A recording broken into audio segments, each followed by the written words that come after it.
tadi disebutkan bahwa oleh Pak Pedrik ya, bahwa hakim ini telah melanggar atau melampaui batas. Jadi memutus dengan keyakinan. Jadi hakim dalam memutus itu memang dengan keyakinan, tetapi keyakinannya bukan karena keyakinan asal-asalan, bukan karena keyakinan imajinasi, tetapi keyakinan berdasarkan alat bukti yang terungkap di persidangan. Jadi di fakta-fakta persidangan. Nah, kalau kami jawab tadi, justru ya hakim ini memutus ya berdasarkan hukum, ya selain dengan keyakinan berdasarkan hukum. Kenapa kami katakan berdasarkan hukum? Begini, penyidik Polda Jawa Barat dalam jawabannya di pra peradilan kemarin, bisanya Peggy Setiawan ditetapkan sebagai tersangka tanpa harus diperiksa dulu dalam tahap penyidikan. Menurut penyidik Polda Jawa Barat, karena ya, Peggy Setiawan ini sudah ditetapkan sebagai DPO.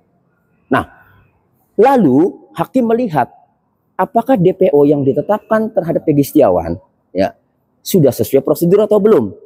Dalam pertimbangannya kemudian penetapan DPO terhadap Peggy alias Peron yang menurut penyidik ini adalah Peggy Setiawan ya, termasuk Andi dan Dani pada tanggal 15 September 2016 ternyata dilakukan. Lalu ketika dilakukan pada tanggal 15 September 2016 ya, peraturan mana yang berlaku untuk menetapkan DPO itu? Ternyata ada peraturan Kapolri nomor 14 tahun 2012.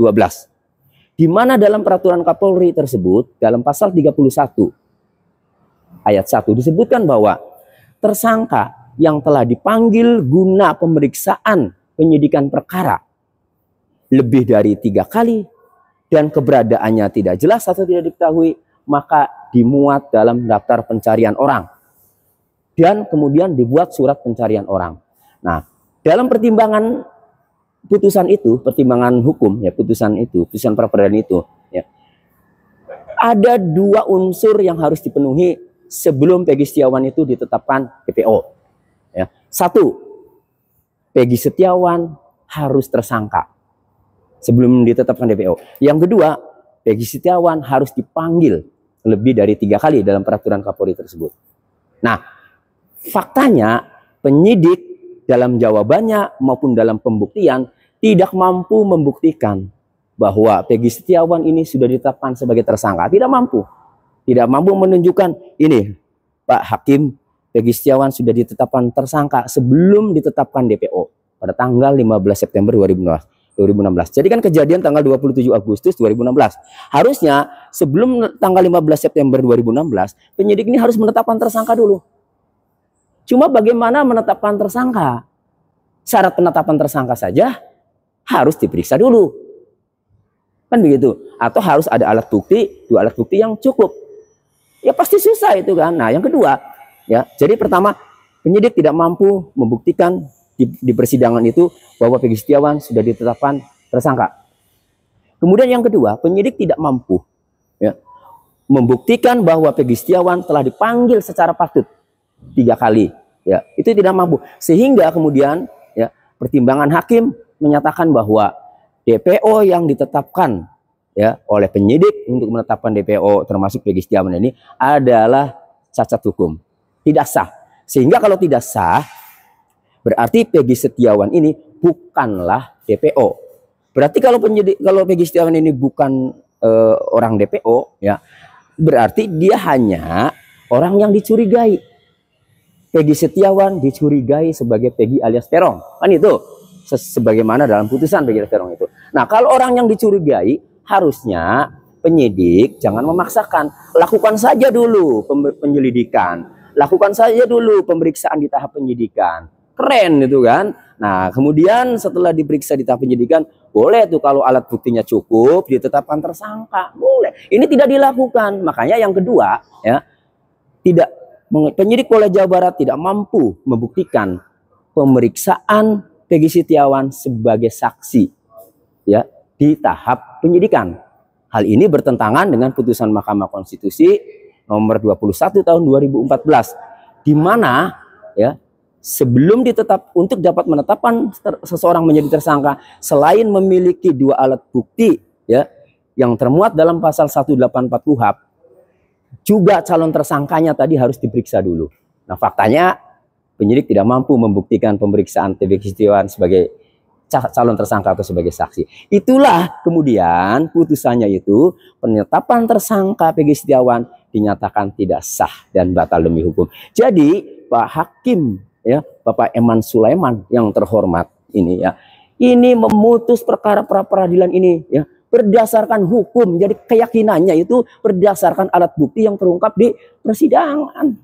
Bukan asal-asalan, bukan karena keyakinan yang tidak jelas. Keyakinan berdasarkan alat bukti yang terungkap di persidangan, dan alat buktinya itu ya setelah ditunjukkan di persidangan itu tidak memenuhi syarat formil bagaimana menetapkan DPO, bagaimana menetapkan tersangka. Jadi ya telak dibatalkan. Dan itu sudah saya prediksi sejauh hari sebelum putusan. Itu. Ya Bang Rasman mau melaporkan apa? Kalau kemarin di Rakyat Bersuara ya di Anyus itu katanya mau melaporkan ke Komisi Yudisial. Nah, kalau melaporkan ke Komisi Yudisial ini kewenangannya itu hanya memeriksa kode etik ya, terkait kode etik, memeriksa perilaku hakim dalam bersidang. Nah, sementara faktanya saat bersidang sebelum putusan itu Pak Hakim Pak Eman Sulaiman itu meminta testimoni setelah ditutup ya, setelah diketok tutup untuk putusan hari Senin.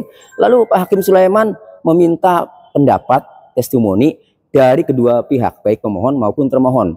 Ya, silakan ini sampaikan bagaimana selama kami memimpin sidang, kata Pak Eman.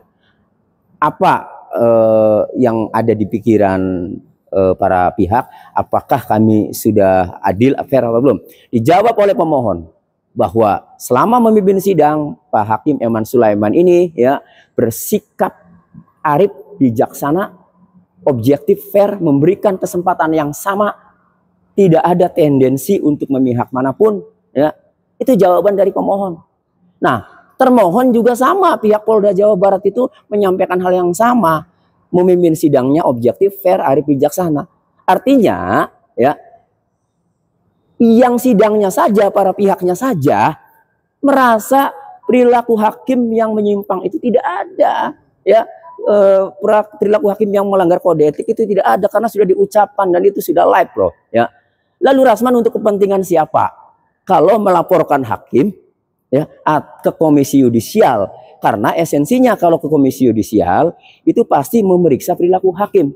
Nah, kalau tidak terima dengan putusannya, silakan lakukan upaya hukum kalau ada hukum yang mengatur. Dalam pasal 83 KUHP, putusan pra peradilan itu tidak bisa dilakukan upaya hukum. Upaya hukum misalnya banding kan, kasasi itu tidak bisa. Jadi udah terkunci. Gitu. Jadi putusannya sudah tidak bisa mentersangkakan lagi ya kepada Peggy Setiawan untuk kasus Pina ini ya. Kemudian sudah terkunci juga di dalam pasal 83 KUHP bahwa putusan pra peradilan itu tidak bisa dilakukan upaya hukum baik banding maupun kasasi kan gitu. Itu. Nah, jadi silakan saja Pak Rasman mau menggunakan aturan yang mana kalau mau melaporkan kan. Kalau ke KY kemudian kan dia pihak yang dirugikan tidak oleh hakim, itu loh. Iya dong, apa hubungannya, korelasinya apa? Orang dia bukan pihak yang ikut bersidang, baik pemohon maupun termohon, dia bukan, itu. Nah, yang mungkin bisa melaporkan itu misalnya pemohon atau termohon. Nah, orang pemohonnya juga enggak, sudah merasa perilaku hakim itu sudah baik, arif dan bijaksana saat memimpin sidang. Termohonnya juga enggak. Ya, sudah menyatakan dalam testimoninya, sudah menyatakan bahwa perilaku hakim selama sidang, sikapnya sudah fair, objektif, arif dan bijaksana. Terus Pak Rasman ya mau mempersoalkan apa, kapasitasnya apa, hubungannya apa, korelasinya apa dengan Pak Eman Sulaiman yang memimpin sidang pra peradilan. Jadi baik maupun perilaku maupun terhadap putusan sudah tidak mungkin ya dilaporkan atau dilakukan upaya hukum ya putusannya itu untuk kepentingan siapa Pak Rasman itu.